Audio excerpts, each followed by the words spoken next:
بسم اللہ الرحمن الرحیم۔ کچھ کہانیاں آواز سے نہیں، خاموشی سے دل تک پہنچتی ہیں۔ کچھ رشتے جھگڑوں سے نہیں، نظر چرا لینے والی خاموشی سے ٹوٹتے ہیں۔ یہ کہانی بھی ایسے ہی ہے، جہاں ایک عورت کی خاموشی نے ایک مرد کو اس کے الفاظ، اس کے لہجے اور اس کے غرور پر شرمندہ کر دیا۔ میں ہمیشہ خود کو درست سمجھتا تھا۔ مجھے لگتا تھا کہ میں جو کہتا ہوں ٹھیک کہتا ہوں، اور جو کرتا ہوں حالات کی وجہ سے کرتا ہوں۔ وہ بس سنتی رہتی تھی۔ ہماری شادی کو 7 سال ہو چکے تھے۔ گھر تھا، بچے تھے، ذمہ داریاں تھیں، مگر میرے اندر برداشت کم ہوتی جا رہی تھی۔ میں بات بات پر اسے ٹوک دیتا، کبھی اس کے سوالوں پر، کبھی اس کے بولنے کے انداز پر، اور کبھی اس کی خاموشی پر بھی۔ میں کہتا، تم ہر بات دل پر کیوں لے لیتی ہو؟ تمہیں جواب دینا نہیں آتا؟ تم بس خاموش رہ کر مجھے غصہ دلاتی ہو، اور وہ ہر بار خاموش ہو جاتی۔ نہ بحث، نہ شکایت، نہ صفائی۔ شروع میں مجھے یہ خاموشی اچھی لگتی تھی۔ میں سوچتا تھا کہ وہ ایک سمجھدار عورت ہے جو لڑائی جھگڑا نہیں کرتی، مگر آہستہ آہستہ یہ خاموشی مجھے کھٹکنے لگی۔ وہ پہلے کی طرح ہنستی نہیں تھی، اس کی آنکھوں میں وہ چمک نہیں رہی تھی۔ وہ بات کرتی تو صرف ضرورت کے وقت۔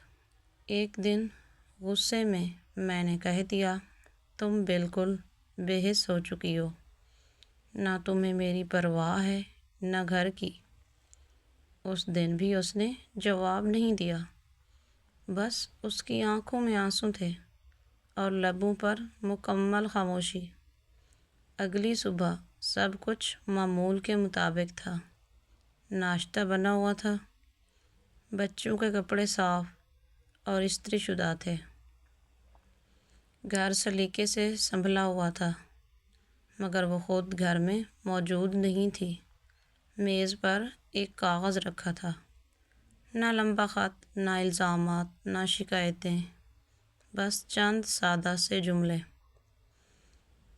میں تم سے لڑ سکتی تھی، چیخ سکتی تھی، شکایتیں کر سکتی تھی، مگر میں نے خاموشی کو چنا، کیونکہ جب لفظ بے عزت ہونے لگیں تو خاموشی ہی عزت بچاتی ہے۔